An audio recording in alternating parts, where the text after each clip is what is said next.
You will hear the introduction to a lecture on consumer habits. First, you have some time to look at questions 1 to 4.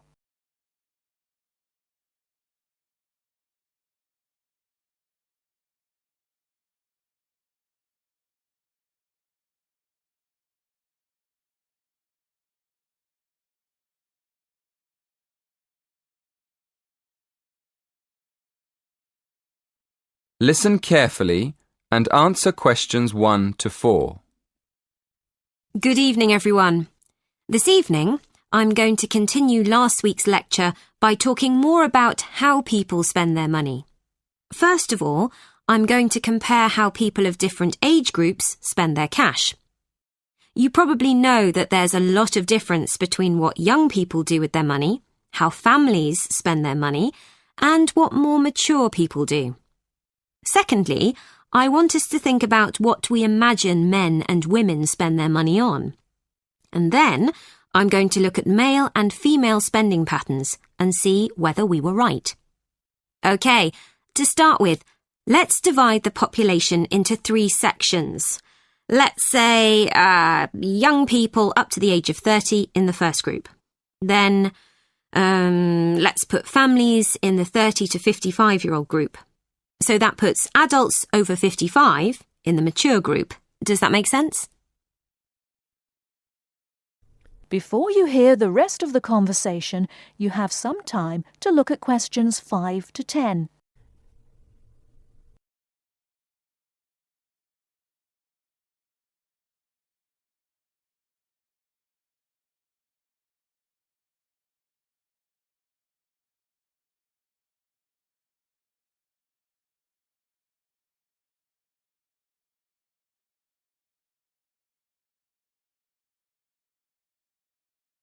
Now listen and answer questions 5 to 10.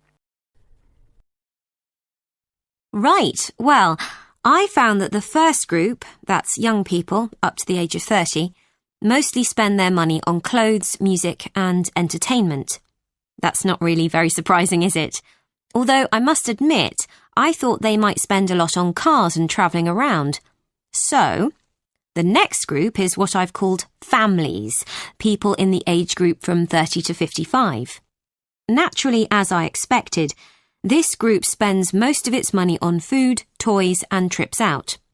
But I was surprised to find that people aged between 30 and 55 spend most of their money on furniture and kitchen equipment.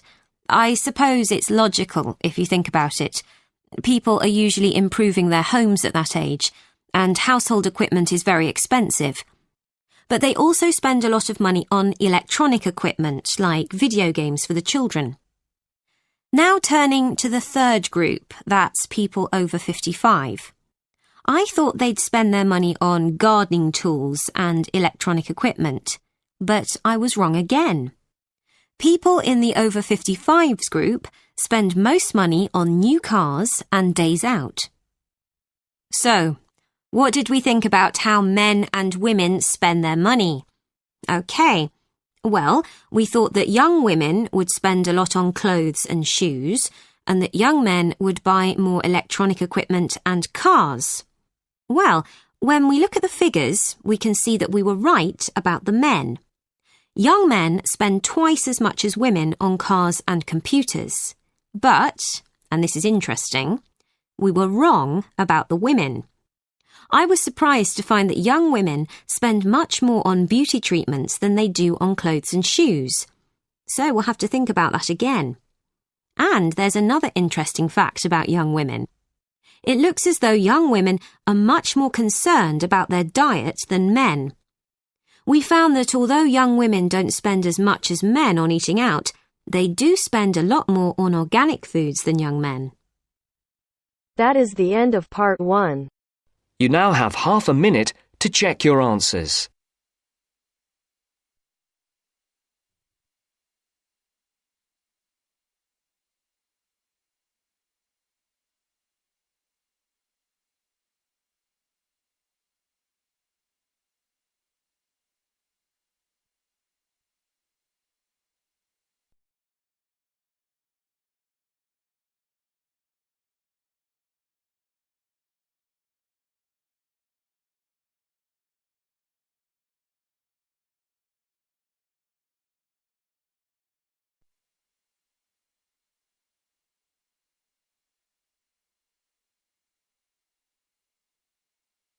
Now turns to Part 2. Part 2. You will hear a talk about young people living on their own. Listen carefully and answer questions 11 to 12.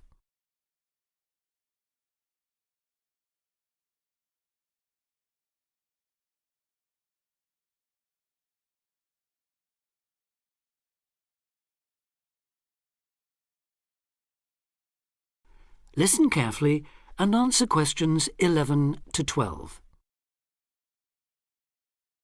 Loneliness is something we all suffer from in varying degrees, but young people living on their own can be particularly vulnerable. Many who leave the family home find they are less confident and have more difficulty in finding their feet than they expected. Often, going to work or study in another town or city will be the first time they have lived away from home. Although this may sound like an adventure for those dying to get away from the glare of the parental eye, for others it is a daunting prospect which generates apprehension, uncertainty and even fear. In fact, in a recent survey of over 1,600 people who had recently left home, 32% said that understanding and coping with loneliness was a crucial issue for them and made them feel highly stressed and distracted. An annual report by researchers last year recorded a noticeable increase in the number of individuals with homesickness, transition and isolation issues. Acknowledging that feelings of loneliness and isolation could impede progress at work or study, they examined the number of people using the welfare and health services. They found that young people in particular were prone to difficulties. Last year, 61% of all people using counselling services were aged under 30, and of this group, 57% were men.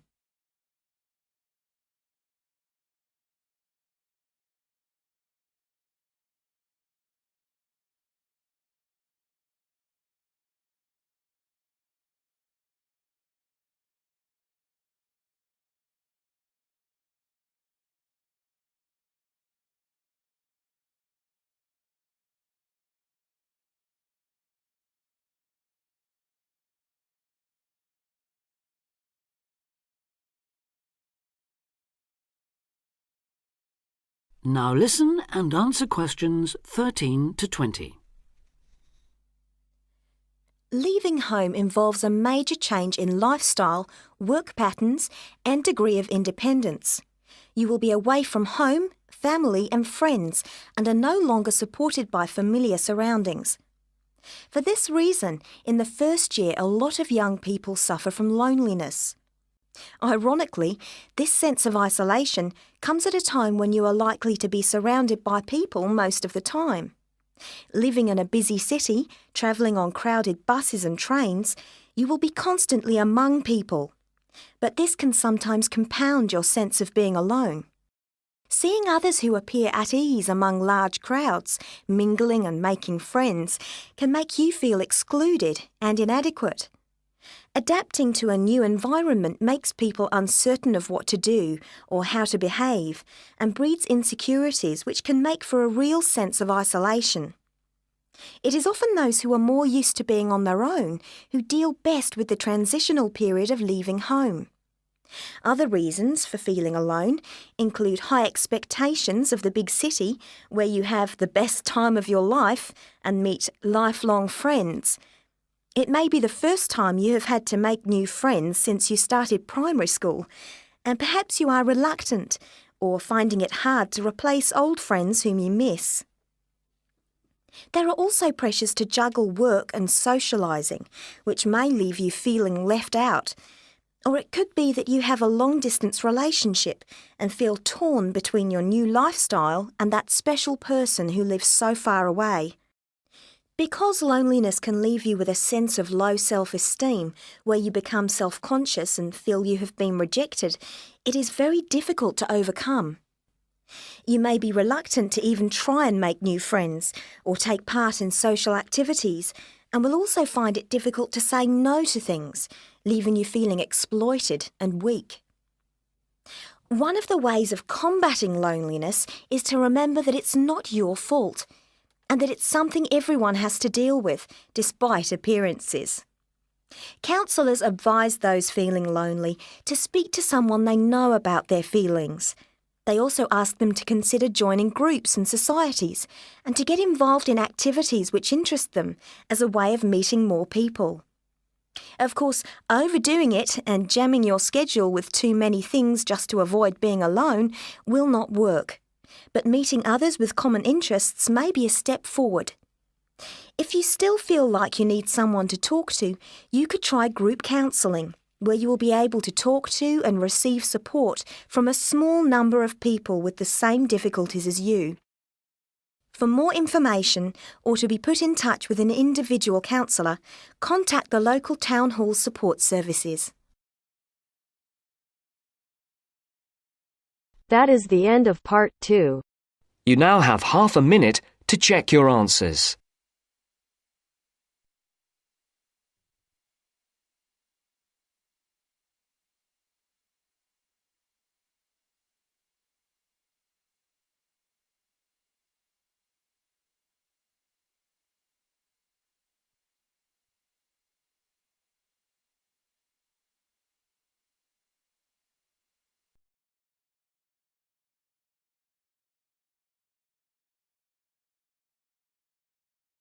Now turns to part 3. Part 3. You will hear two students talking about a class assignment about wild bird rescue and rehabilitation. First, you have some time to look at questions 21 to 25.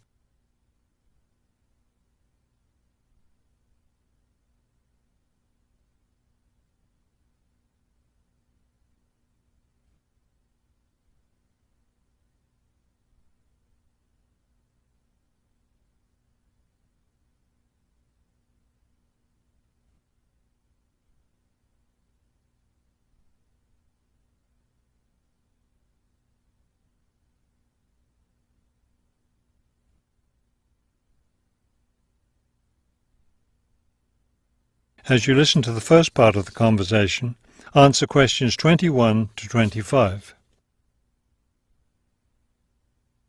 Okay, let's go over the requirements and see what we have left to do. Let's see. We have to give the professor a written summary of the information we've gathered on our topic, wild bird rescue and rehabilitation. The other written thing we have to turn in is a case study of the rehabilitation of one bird. We have the information on that already. Right. All we have to do is write it up. What about charts and graphs? Do we need to include something like that? I don't think so. They aren't really relevant, but we do have to turn in a list of the resources we used. Naturally. What about videos? I heard some of the other students were doing that. Well, I guess that must be optional, because I don't see it on the requirements list. Okay, we should start planning our class presentation, since that counts for half the grade. We've looked at lots of sources of information, but I think our best source was the interviews we did with the wildlife rehabilitators. Agreed. That and the journal articles. I think we have enough information from those two sources for the presentation anyhow. The books we looked at weren't all that helpful. I wonder if we should try to bring in some live birds for the presentation. That would be too difficult, don't you think? But we have lots of photos of rehabilitated birds. We can show those.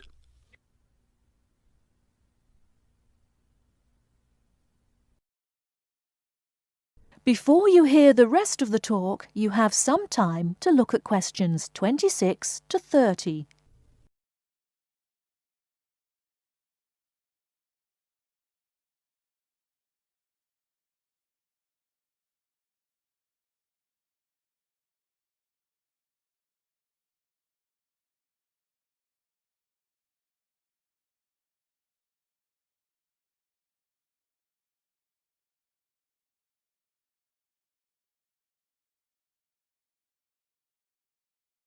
Now listen and answer questions 26 to 30.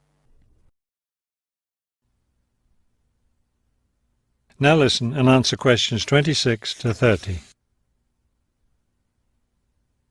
Right. Okay, I think we should start by talking about how to rescue a bird. Probably first we should help people understand which birds need rescuing. Yeah, that's really important. because a lot of times people see a baby bird that's all alone, or they find a bird sitting on the ground and they think it needs to be rescued. And usually, those are just baby birds learning to fly. So we should emphasize that people should only attempt to rescue a bird that's clearly injured. For certain kinds of birds, the rescuer needs to wear protective gloves because some of those birds have sharp claws and can tear your shirt, or worse, injure your face or some other part of your body. Yes, that's an important point. Okay, next, let's tell people to put the injured bird in a box with good air circulation. We should let them know that a cage isn't necessary, and a bag, especially a plastic one, could hurt the bird more. Another thing we need to say is that the best way to help the bird stay calm is not by petting it or talking to it, but by leaving it completely alone. Then people should take the bird to the bird rescue center as soon as possible. Right, and we should also point out that when they're driving the bird to the rescue center, it's better not to play music on the radio or talk loudly, because those things just stress the bird. Yes. It's better just to speak quietly while you have the bird in the car. Okay, we've got that part covered. Next, we should talk about what happens at the rescue center.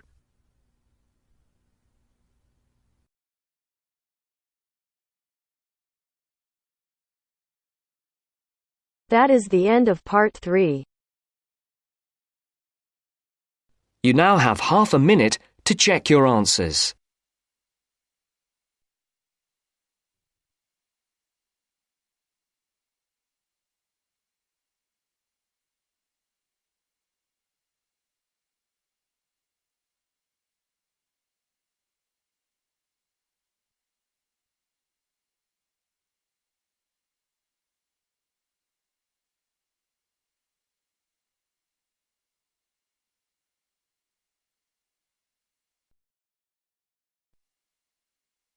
Now turns to part 4.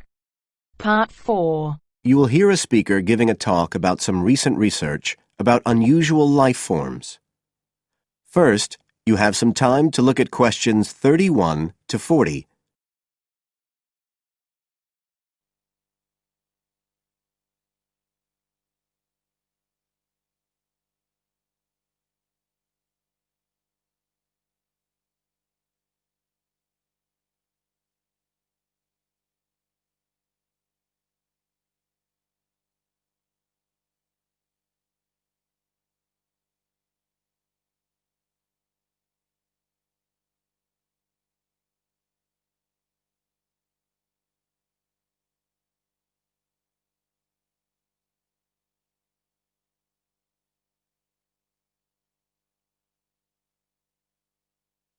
Now listen carefully and answer questions 31 to 40.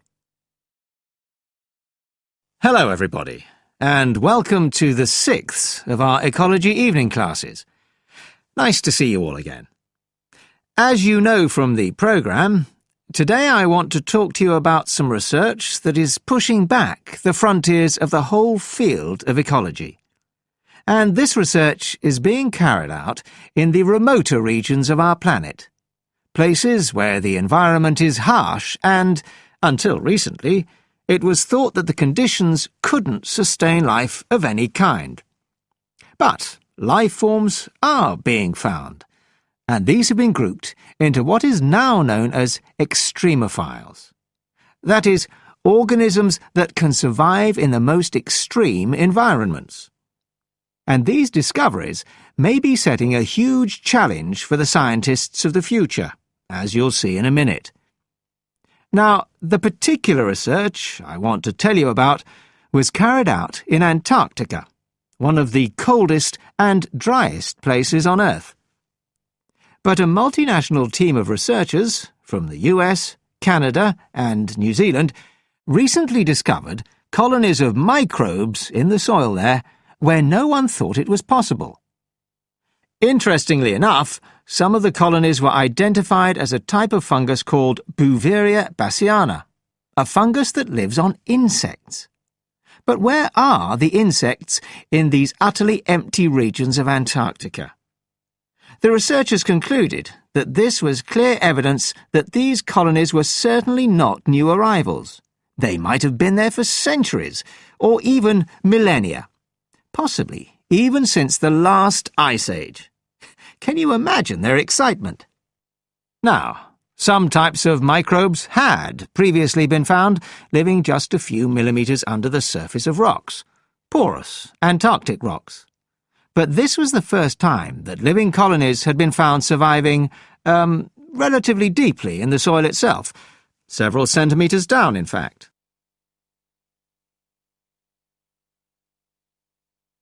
So, the big question is, how can these colonies survive there? Well, we know that the organisms living very near the rock's surface can still be warmed by the sun, so they can survive in their own microclimate. And this keeps them from freezing during the day. But this isn't the case for the colonies that are hidden under the soil. In their research paper, this team suggested that the very high amounts of salt in the soil might be the clue, because this is what is preventing essential water from freezing.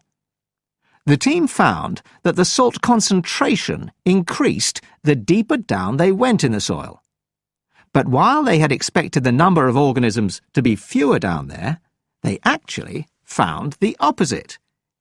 In soil that had as much as 3,000 parts of salt per million, relatively high numbers of microbes were present, which seems incredible.